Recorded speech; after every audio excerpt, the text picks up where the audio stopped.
And good evening, everyone. My name is Kate Lockerbie. I'm the Senior Planner for the Village of Niles. Thank you very much for participating in this session this evening. I want to give you a very brief background about comprehensive planning in the Village of Niles. You might ask, what is a comprehensive plan? A comprehensive plan serves as the village's official guide for land use, physical improvement, and development. It's sort of like a roadmap for the future. It provides the village's elected and appointed officials with long-range policies that will affect growth and change in Niles over the next 15 to 20 years. The key with a comprehensive plan is that it is community-driven and helps to set future budgets as well. In 1969, Niles created its first comprehensive plan. Nearly 40 years later, in 2011, the village adopted the current plan that is in place, the 2030 comprehensive plan. Since its adoption, more than 85% of its priorities or recommendations have been implemented. The village is currently developing its new 2040 comprehensive plan, which will assess many of the components of the 2030 plan, as well as address important concepts such as the evolution of retail, community health, diversity and inclusion, and emerging technologies. Again, thank you so much for signing up for this session. Your participation is very, very crucial in this process. Great. Thank you, Kate. Hello, everyone. Thank you very much for your participation. My name is Scott Rulin. I'm a senior planner with the Lakota Group. We are a urban planning and design firm located in Chicago, and we are here with our consultant team. We've been hired by the village to help them update the 2030 comprehensive plan into the new 2040 plan.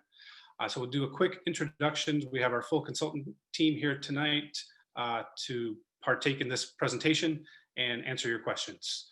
First for the Lakota Group, Nick. Muted. Don't forget to unmute everyone. Thanks, Scott. My name's Nick Kalogerisas. I'm an associate principal at the Lakota Group. Thanks, Mike. Hi, I'm Mike Kritzman. I'm a senior planner and urban designer with the Lakota Group. Thanks, and Abigail. Hi, everyone. I'm a planner and designer with the Lakota Group, and I'm excited to be here. Great. Linda. I'm Linda Goodman. I'm the founding principal of Goodman Williams Group, which is a subcontractor to the Lakota Group, and we have done and are continuing to do the market research. And my associate and the project manager of this assignment is Sarah Wilson, so I'll turn it over to Sarah. Thanks, Linda. Sarah Wilson, Senior Consultant with Goodman Williams Group, and I'm very excited to be here tonight. So I'll then pass it back to Scott.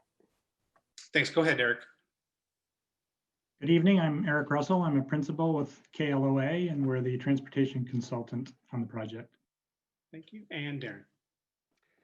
Hello, Darren Olson, Vice President with Christopher Burke Engineering. We're analyzing the village's infrastructure. Great. And then a couple others, village staff on the call. Chuck.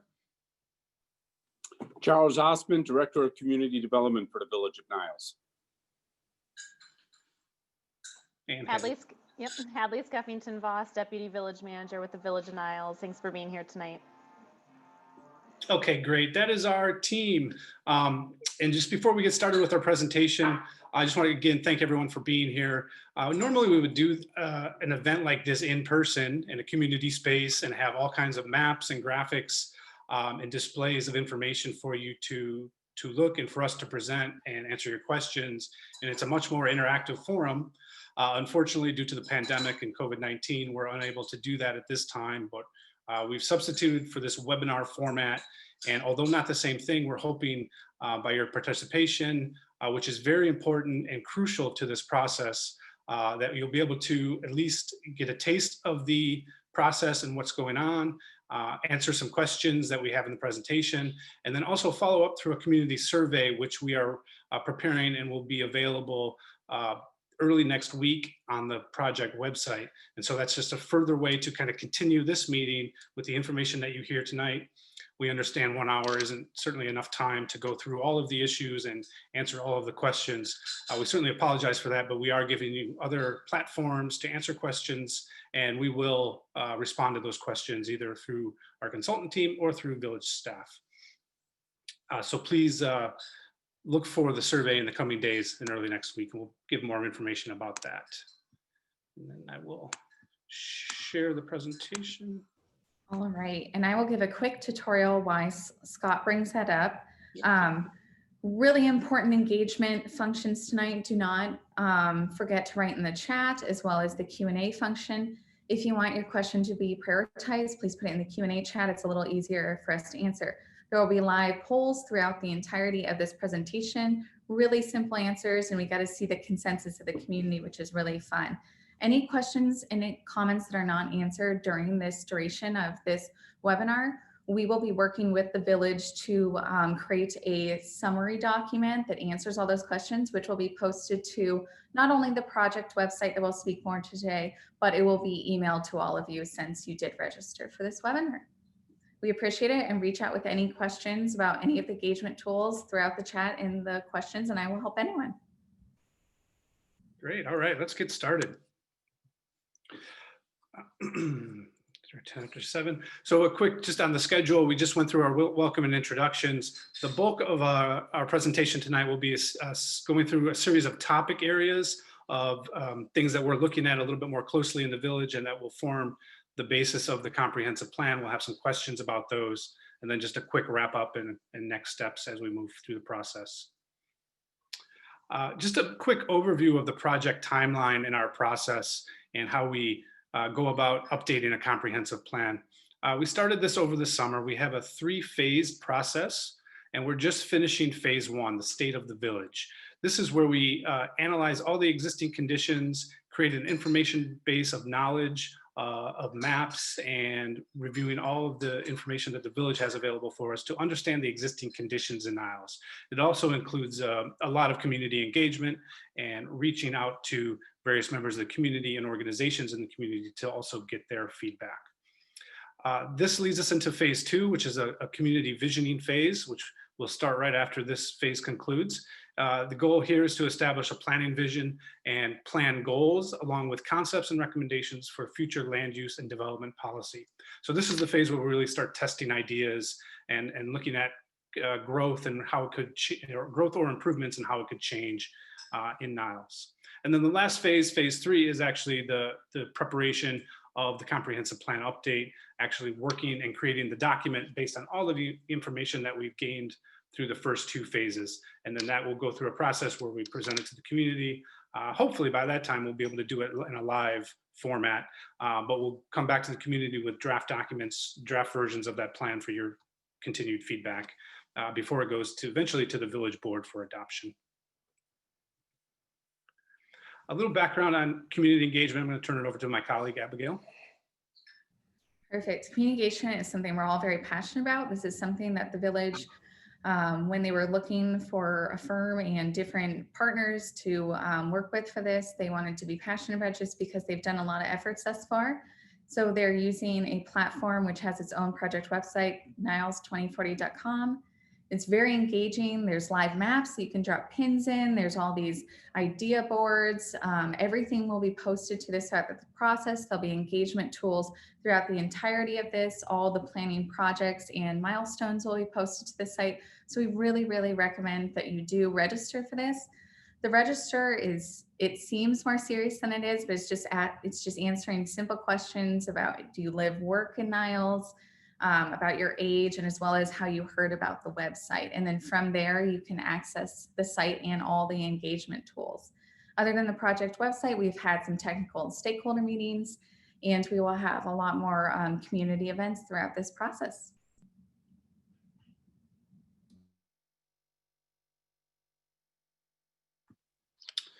Great.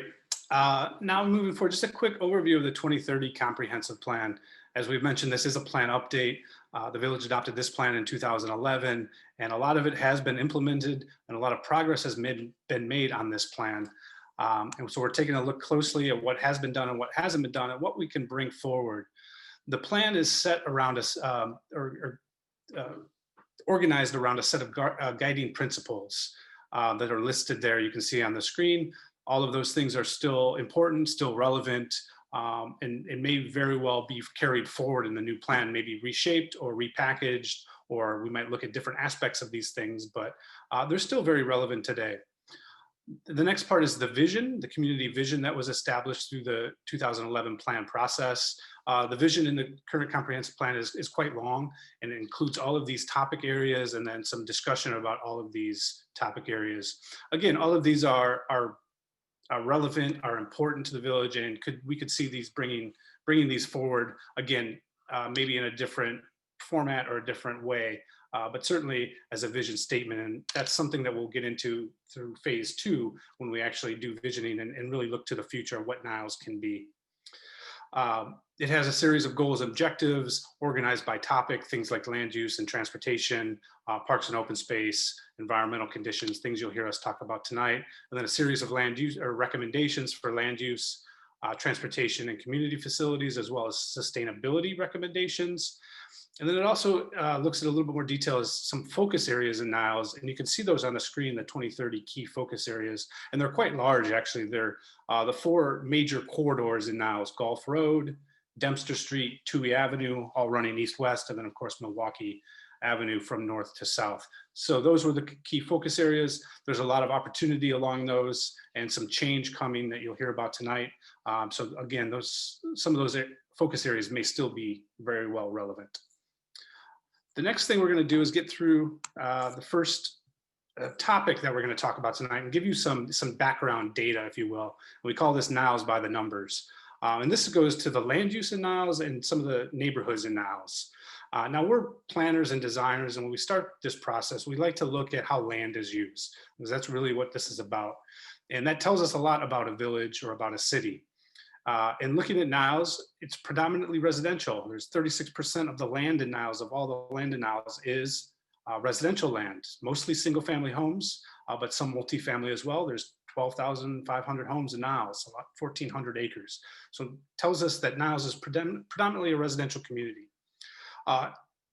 People think of commercial activity and retail sales in Niles. It's known for its commercial areas and some of the commercial districts and its retail sales.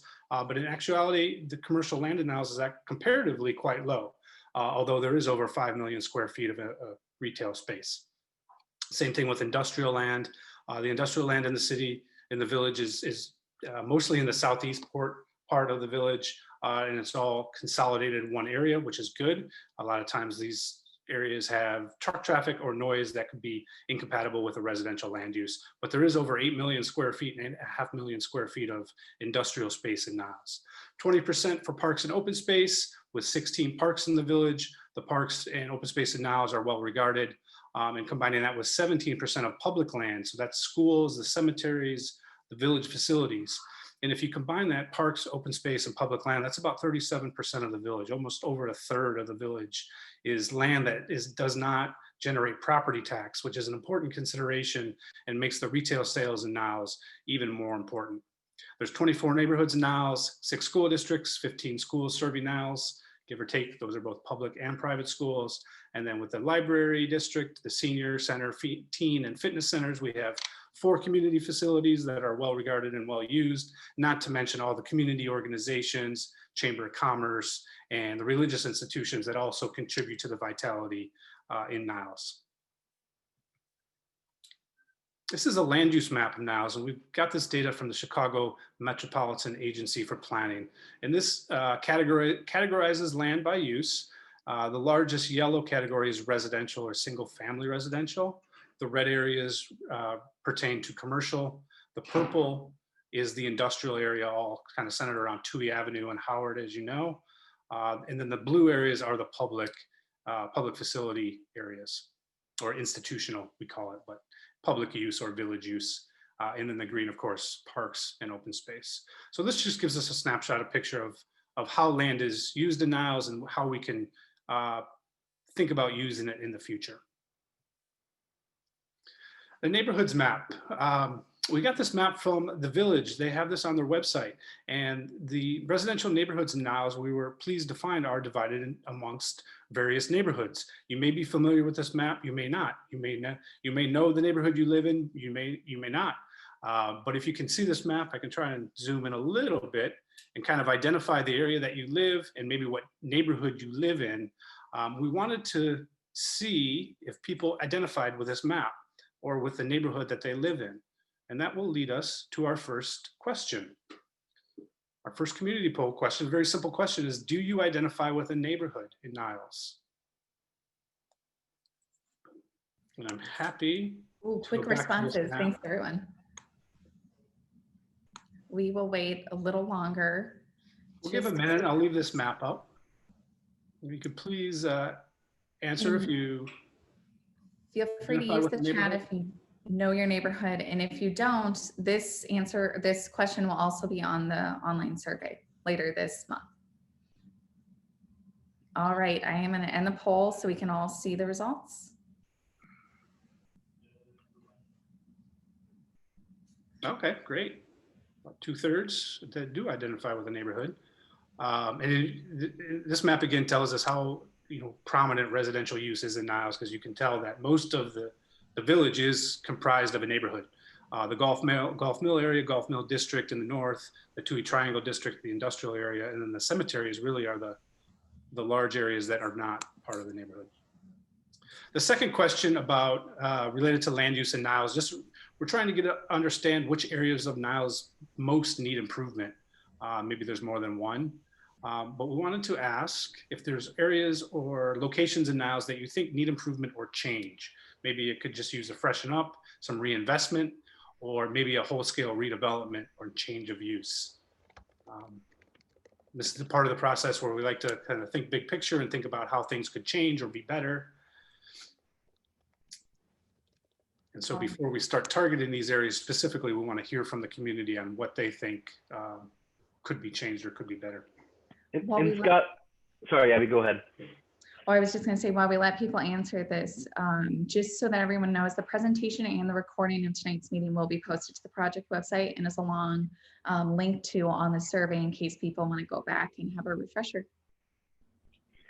And I was going to use this chance just to chime in on the questions. You guys are asking some really great questions, and if we're not answering right away, it's not an offense. We're trying to make sure we keep focus on the presentation.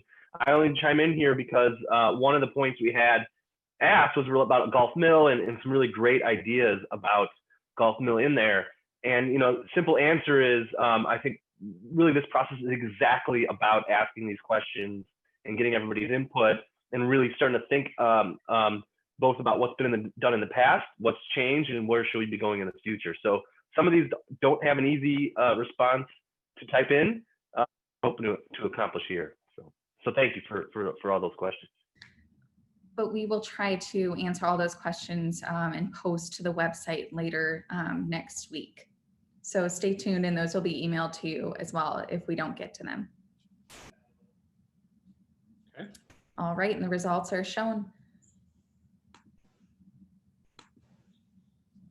Great, so the top two are Gulf Mill and close runner-up with Milwaukee Avenue and Milwaukee Avenue North and South.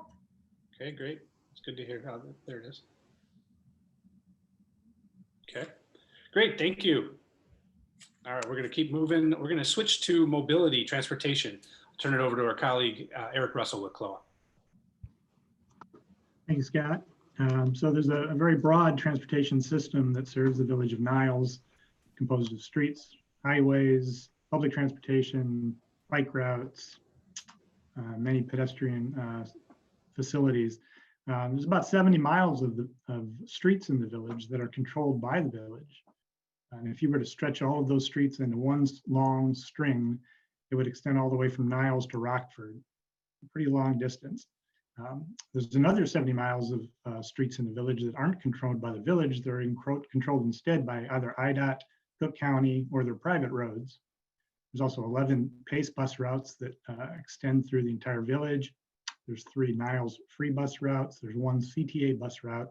And one of those PACE routes, as most of you are aware, is the new Pulse line that PACE opened last year along Milwaukee Avenue. There's also a plan to open the second Pulse line in the entire network all around the city next year, and it's going to be along Dempster Street. There's 4 nearby metro stations, 2 along the Milwaukee District North line at Edgebrook and Morton Grove, and there's 2 nearby metro stations outside of the village in Park Ridge, and a D road along the Union Pacific Northwest line. The nearest CTA station is not too distant from the village. to the southeast, Jefferson Park, and there's one regional bicycle trail, multi-use trail in the village, North Branch Trail. This map shows all of the roadways in the village and who has ownership of those roadways. Just a quick snapshot, but all the roads that you see in brown represent the roadways that are under village control. Those that are shown in the blue color are the ones that are controlled by IDOT. There's one road, Cumberland, off to the west there, that's that's in pink, that's controlled by Cook County, and everything you see in green are the private roadways in the village. There's a map of the roadway system in the village. Those big heavy pink lines to the east and the west represent the Edens Expressway and the Tri-State Tollway. Those heavy lines in the brown and the purple color are the major arterials in the village, including Milwaukee Avenue, Gulf Road, Dempster, Toohey, Oakton, Harlem, Waukegan, and Caldwell. This map shows those 11 PACE bus routes. You can see it's quite extensive. It covers all of the village generally. And even more so, it connects the village to those metro stations that are just outside of the village boundary, as well as the Jefferson Park station to the southeast on the CTA line. This map shows the 3 Niles free bus routes that circulate through the village. Good coverage again across the village, connects the village to some major destinations, Gulf Mill, some major shopping areas, the civic facilities, the library, Notre Dame High School, and many other destinations. This is the map of the PACE Pulse network. That orange colored diagonal line in the center of the screen is the new Milwaukee Pulse line that opened last year. You can see it extends from a little loop up in the north corner there, where Gulf Mill is, all the way down to the Jefferson Park Transit Center. There's plans to open new pulse lines in the future that will extend through the village. The one that I mentioned earlier will open next year is along Dempster Street, and that will extend from downtown Evanston all the way to O'Hare Airport. But there's also plans further out in the future for a pulse line along Gulf Road, along Toohey Avenue, and along Waukegan Road, or Harlem Avenue, excuse me. And this brings us to a couple transportation questions for everyone participating this evening. The first one being, of all those public transportation services that are available in the village between PACE and the Pulse system, CTA, do you use the public transportation services? Yes or no question.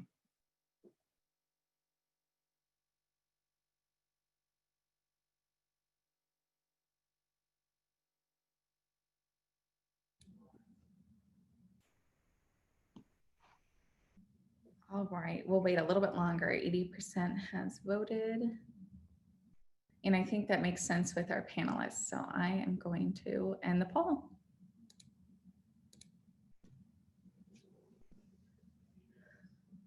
Okay. About a quarter of the residents do use the services and about 3/4 do not. And that brings us to the second question. With the pedestrian system in the village and the bicycle system that's starting to develop now as the bicycle plan is starting to be implemented, do you find it's easy to get around on foot or by bicycle in the village? Another yes or no question. Patricia had a great point with these questions that we might get a false reading due to the COVID.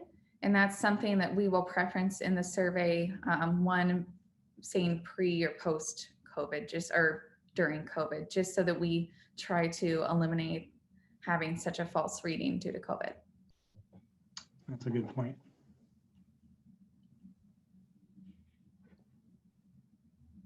All right, and again, we are at that 80%, so I will share the results. Okay, almost half, 50-50. A little more people feel that it is easy to get around in the village, and a little less than half think that it's a little more challenging. Good points to know. There'll be more questions on transportation in the survey that people will get another week or so. Thank you very much. Great, thank you, Eric. We are going to turn to demographics, housing, and then also economic development. We'll turn it over to Sarah. Thanks, Scott.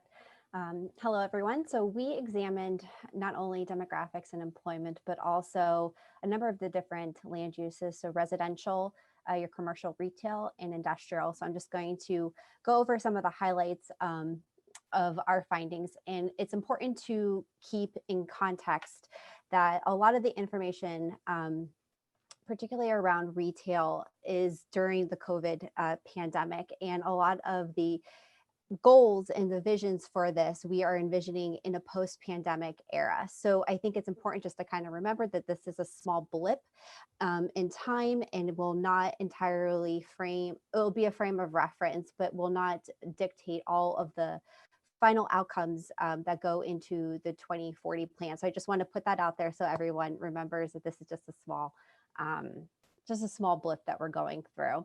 But in terms of demographics, the village's population has been declining over the last several years. But one of the key highlights that we notice is that you're becoming increasingly diverse with a growing Asian community, which is estimated to account for roughly 22% of the population.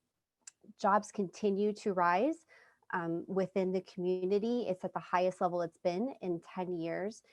Here you can see we've noted the top employment sectors, which are retail, healthcare, and social assistance, and manufacturing. And I want to note that while retail is one of the top employment categories, it has been declining over the last several years, and they're seeing an increase of jobs within the healthcare and social assistance and manufacturing sectors. So I think it's important to remember that as the state of retail changes and continues to evolve, that there is a bit of uncertainty on the number of jobs that we'll see in retail, but it is still a predominant employer within the village. Turning to residential, one of the things that we heard in stakeholder meetings from those within the residential community is that it is affordable. And we have seen this in our analysis of sales data. And the home prices are particularly attractive to buyers. And we're seeing this in terms of the number of sales that have been going on and how quickly homes are selling within the village. And this is one of your greatest assets, is that you have affordable homes that could be very attractive to a number of demand sectors, which we have identified here. So that includes seniors living within the village that are looking to stay, empty nesters, growing families, and young professionals. So this is just something that we're continuing to explore, and we hope that through feedback from you all, we get a sense of what type of housing you are potentially interested in seeing in the village in the future. And this is something that we'll be asking in the survey that's going to come in the next week or so. Scott, next slide, please. So our first residential question, how long have you lived in Niles? If you could just select here, one of the 5 choices.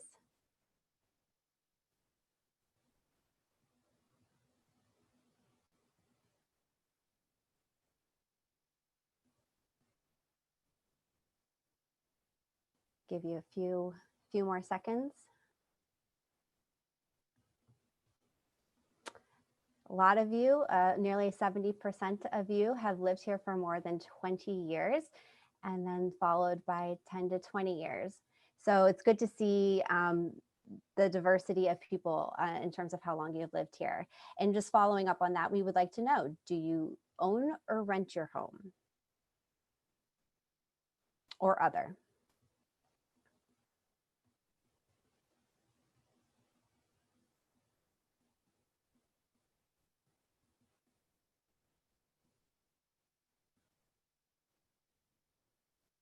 Predominantly own, 92%. And this is fairly consistent with the information that we had gathered through demographics that is primarily an ownership-based residence here in the village.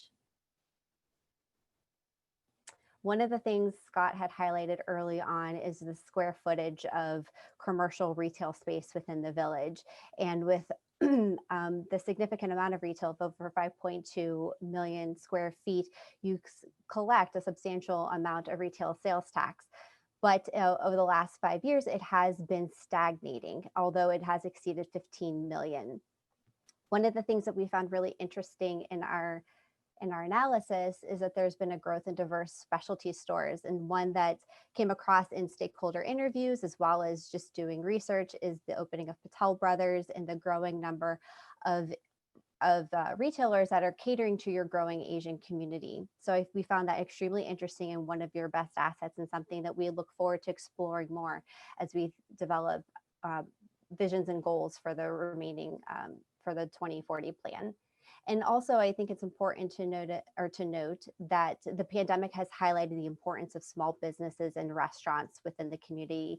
Just yesterday, we read in the Chicago Tribune that Omega Restaurant, which was a frequent spot of our team to meet while doing field work, has temporarily closed as a way to try and weather the pandemic. And what we don't know just yet is how well retailers, small businesses are going to fare throughout all of this. And one of the things that was really highlighted was the consistent campaign by the village and the chamber to really promote small businesses. And so if there's a way to build on that and make that more of a permanent effort in the future, I think that is one of the best assets and opportunities that you have. And one of the last areas we looked at is office and industrial. Let me first clarify the different types of office classes. You may be familiar with Class A. Those are your brand new sparkling buildings that you often see in downtown or out near O'Hare. They have state-of-the-art finishes and to command higher rents. Class B is more mid-sized buildings. They're nicely furnished, but they are more mid-range. And then you have your Class C space, which is typically significantly smaller, things that you would see along your small commercial corridors that often need renovation. And Class B and C space is what you typically find in the Village, particularly along Milwaukee Avenue. And what we found to be extremely interesting was that these spaces have very low vacancy rates. You don't often see that in a Village. And so I think that's important to note, that there may be opportunity for people as they rethink their office needs, either entrepreneurs or small companies that are looking to get out of these large spaces, that there may be an opportunity to capitalize on those people looking for more affordable options. And that is certainly something that the Village has. And in terms of industrial, as Scott noted earlier, is that it's largely concentrated in the southeast corner near the 2E triangle. And there is very low vacancy rate. It is just under 2%, which is fairly unheard of, and which just goes to show how desirable it is to be in that location. But because there is no real new industrial land available for redevelopment, any future industrial activity will likely come through the modernization of existing buildings, or in the form of large-scale redevelopments, as we saw with the FedEx distribution center.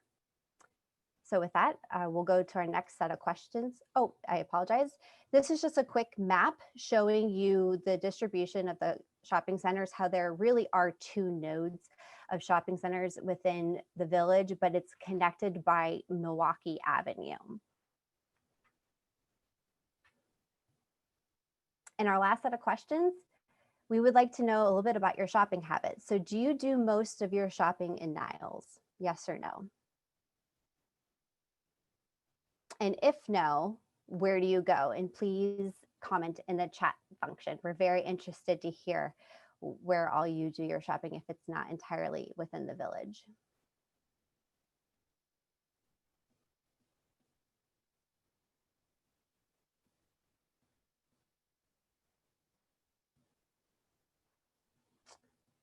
So 73%, nearly 3/4 of you do your shopping within the Village. Very interested to see the responses of those that you've responded no.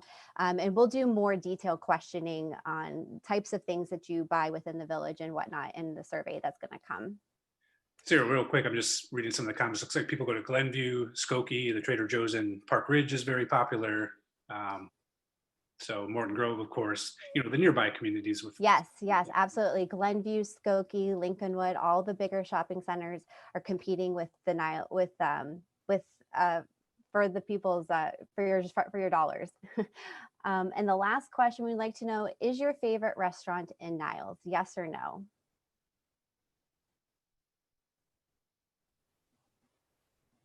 give it another couple seconds.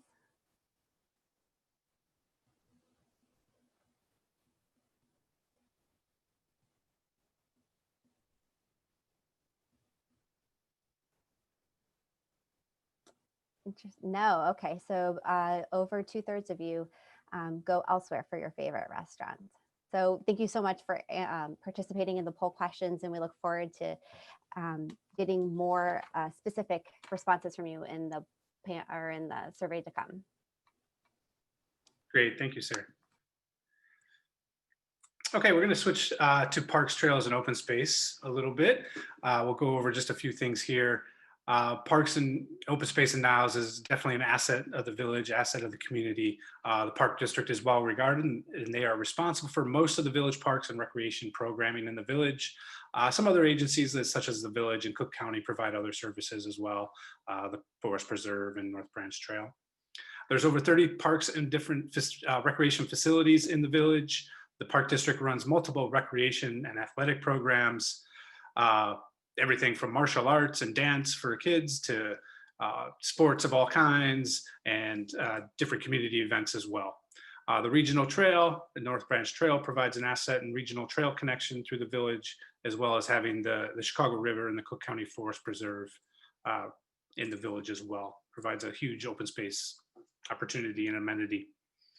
The Parks Pathways open space map shows the portion of the river and the trail and the forest preserve that travels through Niles. The two large green spaces are the cemeteries. Those are considered public use or open space use, obviously not active recreation, but they do contribute to the character and openness, if you will, of Niles. And then the various park facilities, smaller parks located throughout the village. Oops.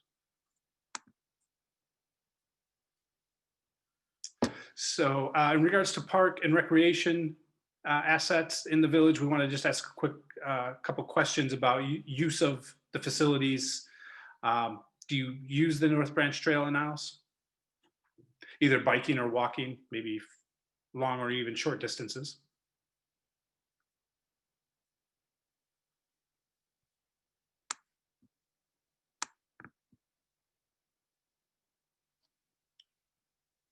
Okay, great. So we're seeing, high use. And then do you feel the park and recreation facilities in Niles are adequate? Is there enough to do? And is there a wide range of different programming and parks activities to do?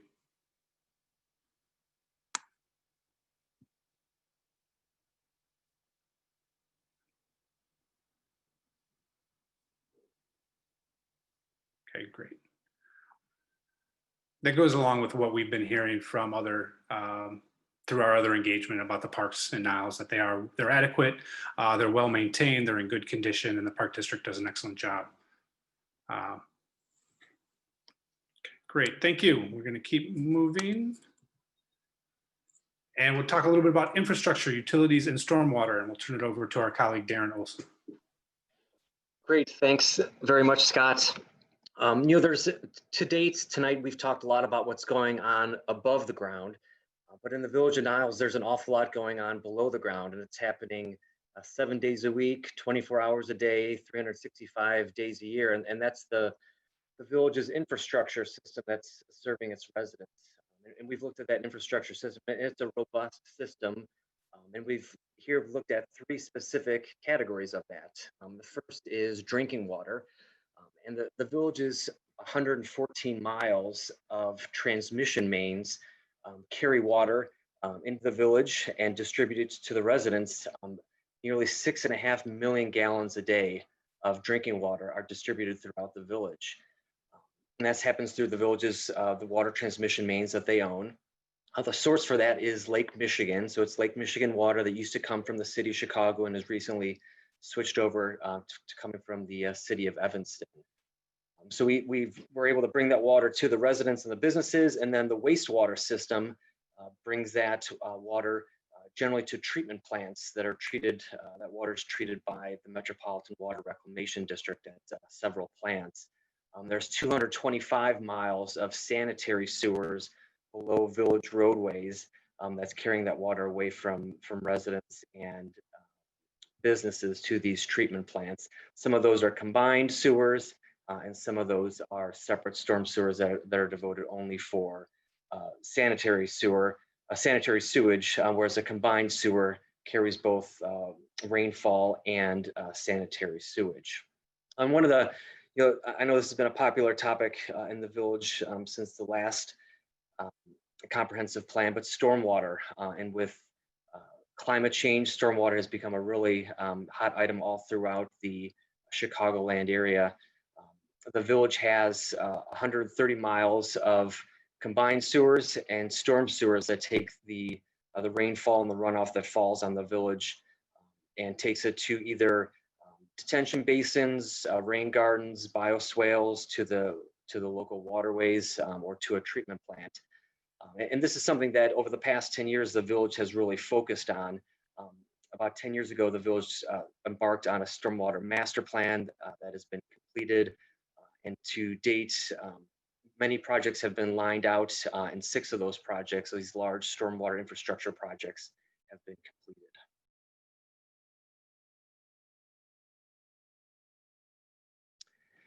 So we've also mapped out many of the environmental and flood data that we can find throughout the village.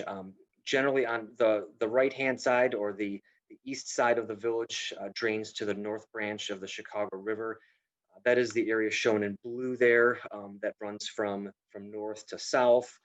We see some floodplain that is associated, that's mapped with that. And it's very important to map these areas throughout the village to know what areas are prone to flooding and what areas should be flooding naturally.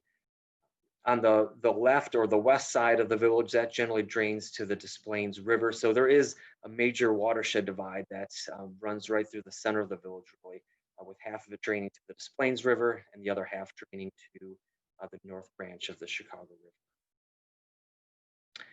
And our final map here, we also looked at various community facilities. We have some blue dots that show government facilities. Those are at the top, about 11 government facilities. Anything from the fire stations, town center, senior center. Those are those 11 government facilities that are fairly well spread out throughout the village. And then another 15 dots that we see there in orange. And those are schools or institutions that are located, again, pretty much scattered throughout the village. And so that brings us to our infrastructure questions. The first one is, do you feel you are adequately served by village infrastructure?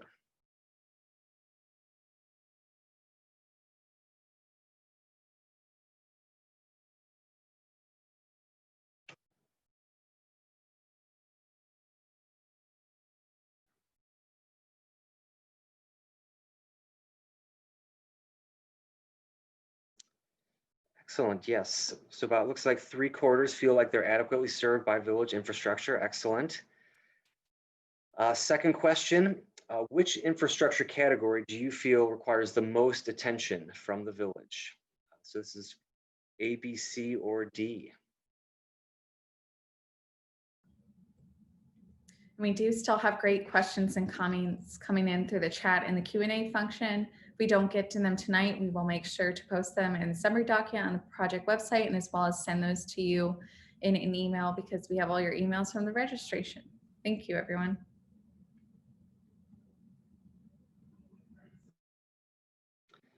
Ooh, a close streets and roads edged out stormwater. Excellent, excellent. Thank you very much. I'll turn it back over to Scott. Great, thank you, Darren. Okay, moving right along. Touch a little bit on sustainability and community health. There are some sustainability recommendations from the 2030 plan about promoting environmental issues and sustainable practices in the village. There are a host of sustainable recommendations in the comprehensive plan, in the 2030 plan, related to land use, transportation, parks and open space, and community facilities. And I'm seeing some things in the chat about rain gardens and using gray water and other issues like that about conserving resources. So that's great.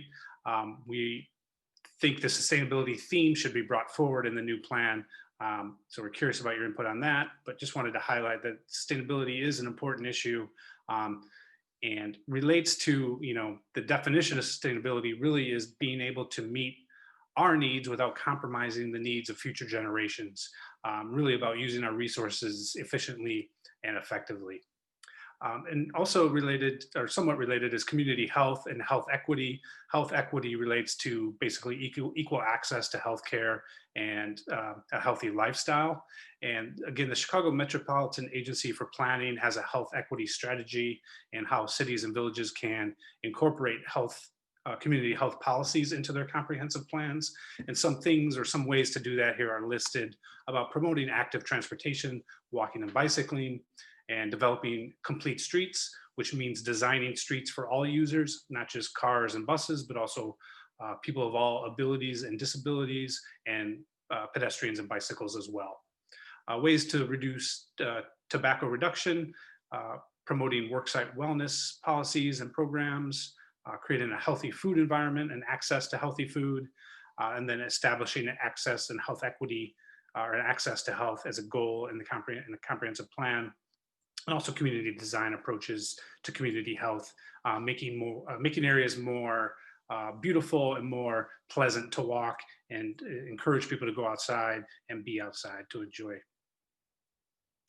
And with that, we have just a very simple question that relates to kind of overall themes. Sustainability and community health are two really themes to bring forward in a plan, in a comprehensive plan.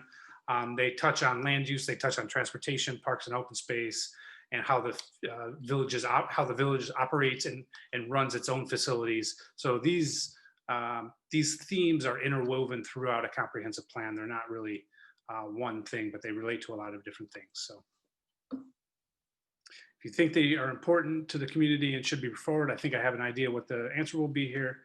But we wanted to make sure that you know that we're thinking about these things, and we do think community health and sustainability are important issues. Oh, that is a resounding yes. A few people said no, but majority said yes. That's great. Okay, thank you. And we are now going to talk a little bit about urban design and arts and culture. Again, I'll turn it over to our colleague, Nick Kalajurisis with Lakota Group. Nick. Thank you, Scott. Urban design deals with the overall physical and visual appearances of the community. It ranges from how our streetscapes look to how our buildings look, how our parks and how different areas of the community integrate with themselves. So urban design is a very critical part of any community development. And the arts are also very important. The arts and culture provide opportunities for the community to come together during festivals and events. It has economic potential in terms of creating new arts-based businesses. It also brings the community together. And we know that Niles has many different festivals and events that the community takes pride in. I do have to congratulate and actually say that Niles is one of the very few communities in the Chicago area that has addressed arts and culture in its past comprehensive plan, and carrying that forward in developing a standalone arts and culture master plan developed in 2017. So again, one of the few communities in the Chicago area to do that. And it's a belief in the community that arts and culture has the potential to really build the identity of the community. There are several priorities in the Arts and Culture Master Plan adopted in 2017. One is to use the arts to enhance community identity through public art, through small-scale placemaking opportunities. The second priority being celebrating the diversity and the local assets in the community. The diversity of Niles is its strength. And so having and using the arts as a way to express that diversity and bringing the community together is an important idea. The priority of encouraging more participation and partnerships amongst many different entities, ranging from the Village of Niles to the library district, to churches, to schools. There are certainly opportunities in which we can begin to create more arts and culture activities in the community. And then last but not least, the priority is about bringing arts and culture to foster economic development. Niles is really kind of at the beginning of developing its arts and culture scene as compared to other communities. But Niles stakeholders and residents believe that there's quite a lot of opportunity to develop some arts-based businesses that will advance economic development. So if we go on to the next slide, we do have a couple of questions related to urban design and the arts. And the first question is urban design in the arts and culture important to you personally? So give it a little time, yes or no.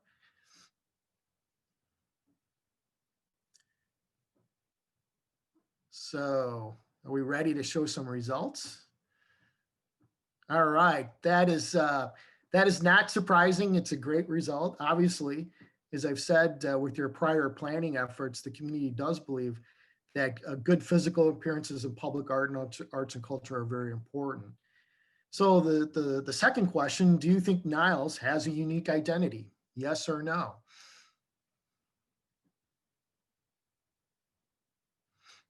Okay. Let's see what we have. I think I know what the answer is for this one. Ah, okay. All right. That is a key issue that we have heard in prior planning processes in the community. So it's not surprising. Being able to kind of unify Niles physically with a unique image is certainly an image. Certainly an issue that the community cares about. Okay. Great. Thank you, Nick. That's great. Okay. Thank you, everyone. This was our last topic and last question. We have come to the end of the report, and looks like we're kind of right on time, which is surprising. What are the next steps? What do we do from here? There's been a lot of great questions and comments in the chat function and in Q&A. We are reading those. We will respond to you formally and then provide that information on the Niles 2040 website. We are preparing, all of this information is going to go into a State of the Village report that we're preparing and finalizing, and hope by around mid-December to submit that to the village. Again, that will be made available on the village website and on the project website for your review and any comments you might have. Of course, ongoing engagement through the Niles 2040 project website. There's activities and mapping exercises and different ways to provide input on that website. It's very interactive. If you have some time and can provide some time and some input that way, it's great and comes directly to us. And then phase 2 will begin, as we mentioned earlier, a visioning phase and starting to talk about land use strategies and goals, and look more specifically at areas of Niles through your input that could use some development or redevelopment or some type of improvements, and show concepts on how that change could look. So again, I want to thank you on behalf of the consultant team for participating this evening. We've gotten some great feedback. We apologize it couldn't be longer and that we're not able to be more interactive in person, but I think you all understand that. This has been a great opportunity for us to get some feedback, and as we continue to do that through the process and through the website. And please feel free to reach out, tell your neighbors about the website. We have a language embedded, so you can choose any languages for people to see in it. There's all these fun engagement opportunities. We'll think of some more fun things to even engage youth. So stay updated and please register for the website. We appreciate all your valuable thoughts. You know the village best. That's right. Great, thank you. Abby, I'm just going to reiterate about the website. This project website is a little different than others where it's just information and it's kind of one-sided. This really is a tool, kind of an ongoing continual engagement platform. So you're able to come online, you're able to learn something to the site and actively provide ideas, thoughts, opinions, float questions directly or indirectly. So there's all kinds of avenues and ways to stay engaged through that, in addition to things like surveys and other events that we'll be coming back to y'all to do in the future. Great, thanks, Mike. Good point. And then Kate, any final thoughts from the village? No, really just to keep on promoting the Niles 2040 website. And if you haven't done so already, please register and add any comments that you might have on the website. And make sure you spread the word of the project, about the project, to your neighbors, colleagues, friends. We're really hoping that participation will be very robust. So thank you very much for participating, though. This was great. Great feedback. Yes, Thank great. you all for your time. Thank you. Thank you.